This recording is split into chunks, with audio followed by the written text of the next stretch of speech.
Well, good morning. My name is Rocky Moretti. Moretti is Moretti, and I'm the Director of Policy and Research with TRIP, a transportation research nonprofit organization based in Washington, D.C. TRIP, as an organization, is supported by a coalition of manufacturing, insurance, construction, labor, and engineering organizations, and they look to us to put out the latest information on the condition and the performance of the nation's transportation system. After my comments, we're joined today by Lance Binoniemi. Lance is the Vice President of Government Affairs with MITA, the Michigan Infrastructure and Transportation Association, and he'll provide comments after I speak. The format is pretty straightforward. After you hear from myself and Lance, we'll open it up for questions. At that point, if through the raised hand function or the chat function you indicate you have a question, you'll be elevated to the panel so you can interact with us asking questions of myself or Lance. This report, Keeping Michigan Mobile, is based on our analysis of the latest data from the U.S. Department of Transportation and also by the Michigan Department of Transportation. In the report, we provide data for the state's largest urban areas. To expedite this, during my initial comments, I'll provide data for the Detroit, Lansing, and Grand Rapids areas. We've also recorded video quality videos for all 9 urban areas, providing all of the critical data for each region. So that's also a resource for journalists. The report really goes back to 2019 when the Rebuild Michigan program was passed, that really allowed the state to move forward with a significant ramping up of its infrastructure program. Unfortunately, as the report points out, Michigan still faces an annual $3.9 billion deficit in funding needed to preserve and maintain the state's significant number in terms of miles of roads and highways and number of bridges. The Rebuild Michigan program has been very helpful over the last 5 years in allowing approximately $3.5 billion to be added to the program by allowing the state to initially throw that money through bonding based on the additional resources coming at them due to the additional funding that was provided. But as that program ends, unfortunately, the state's annual reconstruction budget is going to drop from approximately $500 million annually to $222 million. The department also points out that obviously this is going to have a significant impact on the state's ability to maintain the condition of its roads and bridges. It will also result in approximately 2,800 fewer construction jobs in the state. The additional funding that came from the Rebuild Michigan program has also been enhanced by, in 2021, the approval of the federal bipartisan transportation program, which brought another $7.3 billion over that 5 years into Michigan for investments in its road, bridges, and public transit systems. Unfortunately, since its approval, we've seen a 54% rate of inflation in highway construction costs. And so that has significantly limited the benefit of the increased federal and also state funding.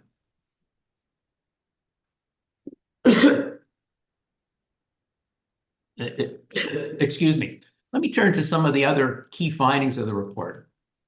The TRIP report finds that the overall cost annually to Michigan motorists of roadways that are often have poor pavement conditions, causing rough rides to motorists, of traffic congestion causing delays, and also of the economic cost of traffic crashes in which there's the lack of adequate roadway safety features were a contributing factor, is $17.3 billion annually.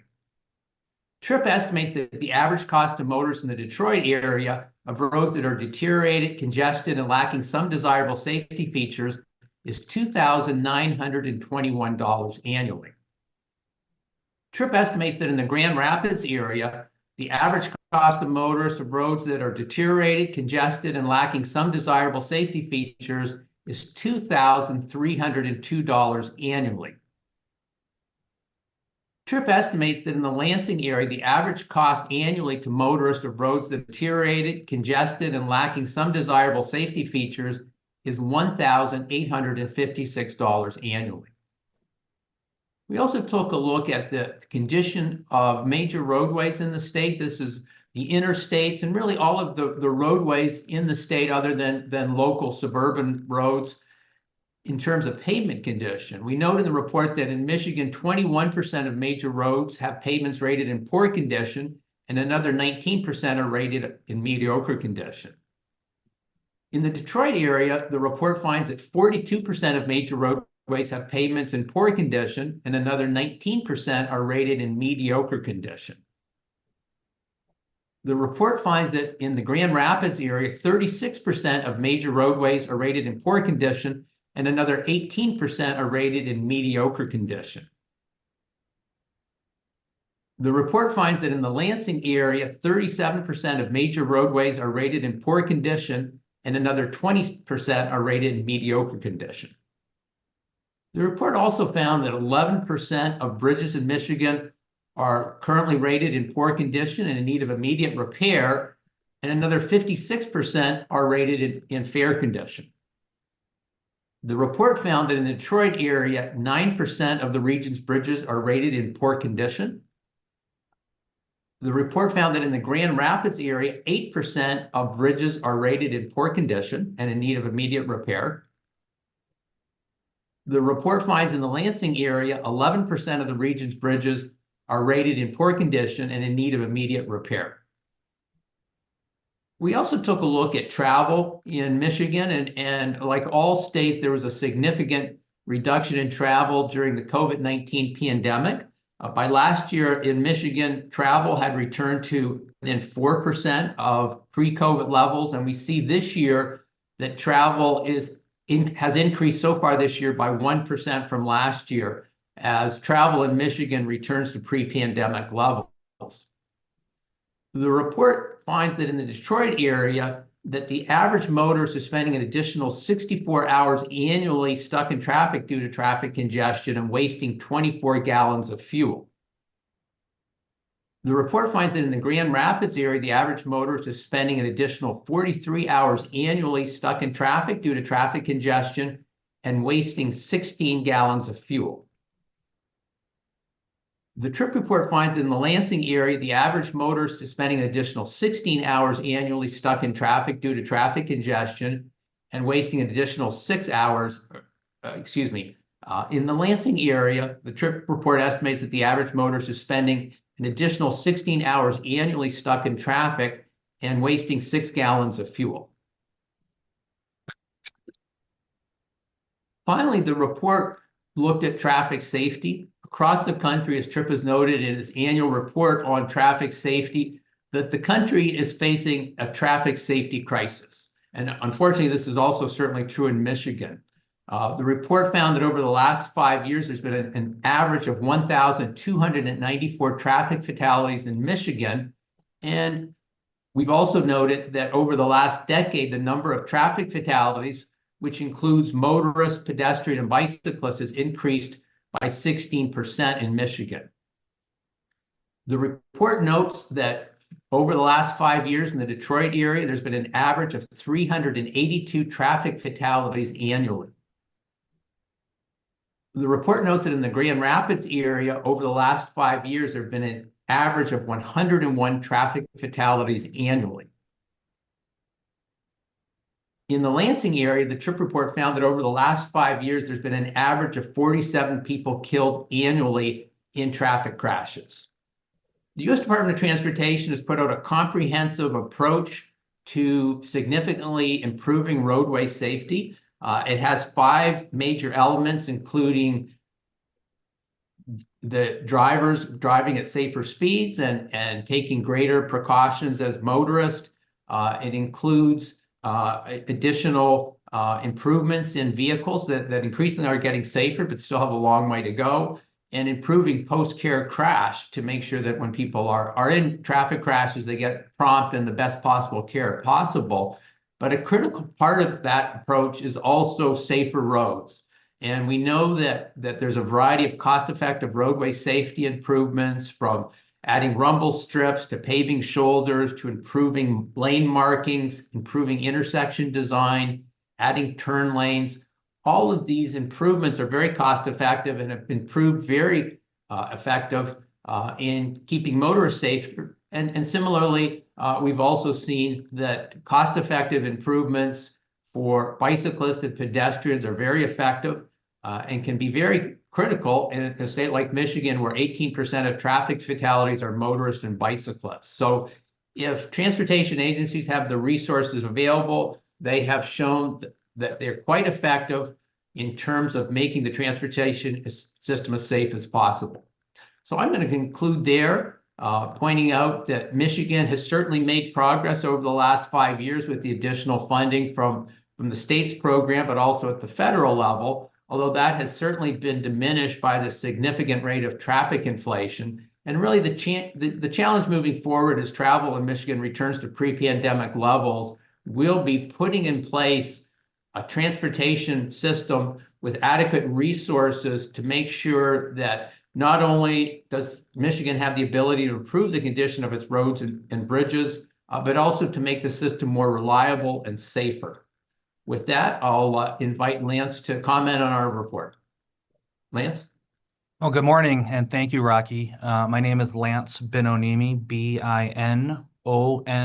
I'm the Vice President of Government Affairs for the Michigan Infrastructure and Transportation Association, or more commonly known as MITA.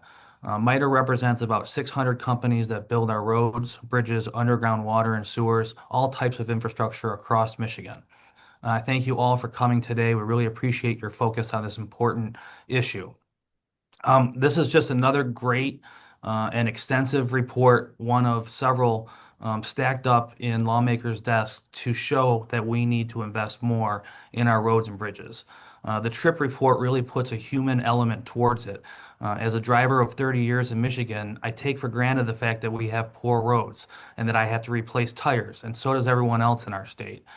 There's not a single person that doesn't know a family member or a friend or themselves who has been affected by poor roads and damage to their vehicle, or costly commute times, or safety measures, unfortunately. And so this report really can showcase all of those elements of how our poor roads are impacting the everyday driver in Michigan.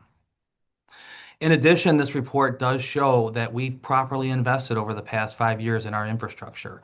And what we call the funding cliff happens next year as the governor's bonding program runs out and as the Infrastructure Investment and Jobs Act from Congress all run out as well. And so those short-term fixes did a wonderful job at our highway system in Michigan.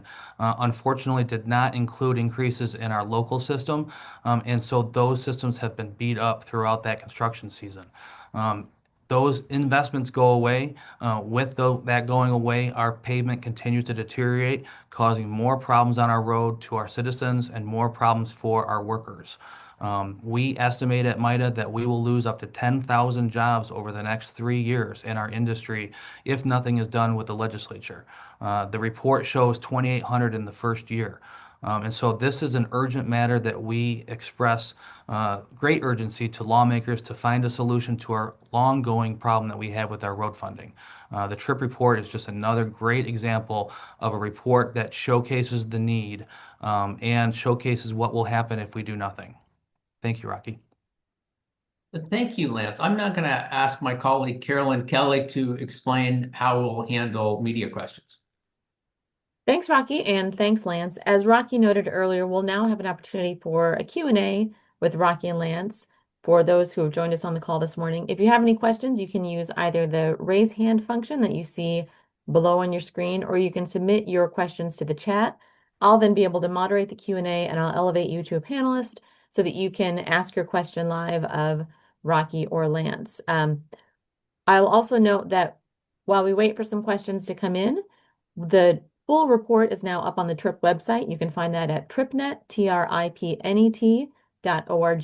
We'll also have a recording of this news conference that'll be up there in the next hour or so.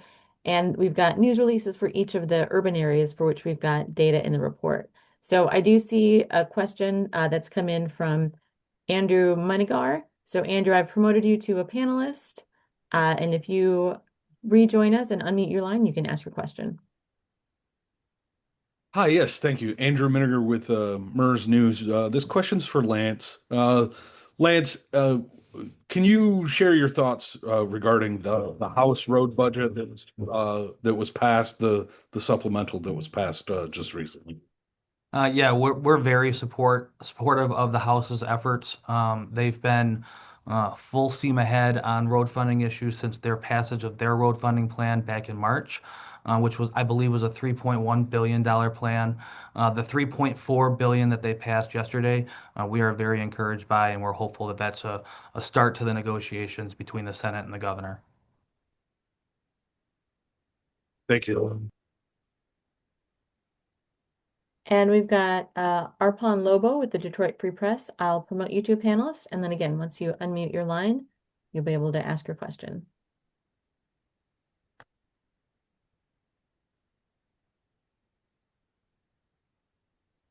Hi, thanks. Arpan Lobo from the Detroit Free Press. Some other reports have kind of just found that Michigan's roads and road infrastructure just lags comparatively to other states across the country. It seems kind of straightforward that funding is kind of a way to improve that. As from a statewide economic perspective, how much does Michigan stand to gain by adequately, funding its road and bridge infrastructure as a way to kind of push the state forward with some of its other goals? Like the report mentions things like population and economic growth. I'm curious if you guys can kind of expand on that. Lance, if you want to address that first, and then I have some sort of broader response to that, but maybe you can speak more specifically, obviously, with your knowledge of Michigan. Yeah, I'm not sure how specific I can get, but certainly for every $1 billion the state invests in construction, it produces about 20,000 jobs. And so, talking about population growth, we're going the opposite direction if we do nothing over the next 6 months in the legislature. And so we can expand as a good job growth. These are good paying, high skilled jobs. If we do have to lay people off and there are tens of thousands of jobs missing, they will find jobs in other states where they are properly investing in their infrastructure. They don't typically go and take their skills and go into a different industry within Michigan. We saw that in 2008, where a lot of our employees went down to other states to take those skills and utilize that. So on a micro level, it certainly impacts the industry, which impacts population growth. On a macro level, good roads really affect all of our economy. It affects tourism, it affects agriculture, and so every aspect of Michigan's economy really is impacted by good roads. Even our ability to attract businesses to our state has a huge impact on our road system, and so we believe that good roads will support a great economy. Arpan, we've done several reports. In fact, we did one in Michigan several years ago, and if you contact me subsequent to this news conference, we'll track that down for you. But the report looked at what is the impact of different levels of investment in Michigan. And what the report showed is that when you increase money in preservation, you end up with roads in better condition. Well, that's going to save the motorist money because you're driving on roads that are far more efficient for your vehicle. So your vehicle lasts longer, you need fewer repairs, so you're saving money there. In terms of investment in bridges, and I know Michigan really is facing a significant challenge in addressing its bridge needs, it really is an asset, and when you fall behind, it is a cost to future taxpayers, because at the end of the day, we need the bridges to remain open, or at the very least not restricted to lighter weight vehicles, which have economic consequences. And then in terms of safety, a very critical one, we see across the country that when investments are made to improve roadway safety, we see significant benefits in terms of reduced fatalities. Again, there's a very good federal report looking specifically at how each different type of safety improvement reduces crashes. And then finally, in terms of reliability, when any regional or state transportation agencies improves additional access, we see an improvement in reliability. And so what our report showed in Michigan is that when you increase investment in transportation, you save Michigan households a significant amount of money because they have a transportation system that's better preserved, it's more reliable, and it's safer.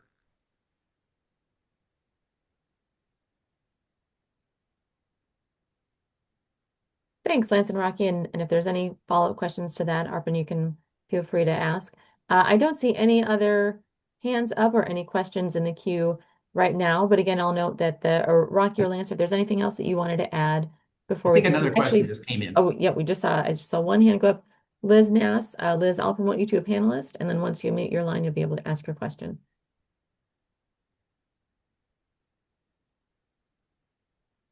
Hi, can you guys hear me? Yes, go right ahead. Okay, awesome. So, in these findings, and maybe this is more for Lance, but, what do you think is the most consequential part of like the House Road Plan? What investments as part of this plan would be the biggest impact on what you found here? I'm not quite sure exactly what you're asking. Like, what part of the House Road Plan do you think would best answer to some of these issues that you found in this Sure. study? Sure, thanks. Yeah, I think one of the best aspects of the House Roads Plan is its focus on the local level.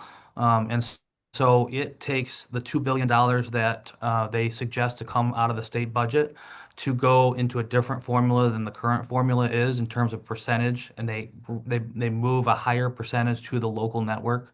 And then I think a really key part of their plan, I think it's 275 million that they have set aside every year for the neighborhood streets program.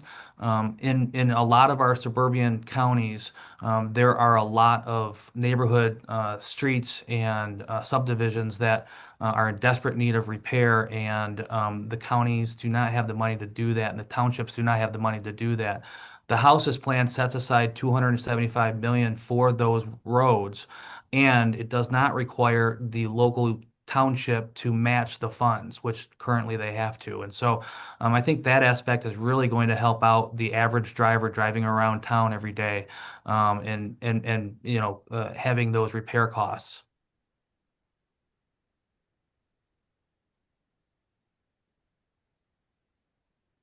All right. Thanks, Liz, and thanks, Lance. And so, Rocky and Lance, if there's anything else that you'd like to add, feel free to go ahead. I think we've got, and if there are any other questions, feel free to raise your hand or drop those into the chat now. Well, again, I want to thank Lance for participating in the call and adding a little more context for the challenges in Michigan, and just point out to any of the journalists on the call that I'm certainly available throughout the day for additional interviews, and certainly video interviews during the day as well. So by all means, if you're putting stories together and have additional questions, reach out to us. We'll be happy to address those. Lance, any other final comments? Just look out for those road workers while you drive past them and pay attention. Absolutely. Well, thanks everyone for attending today's news conference, and hope everyone has a productive, safe day.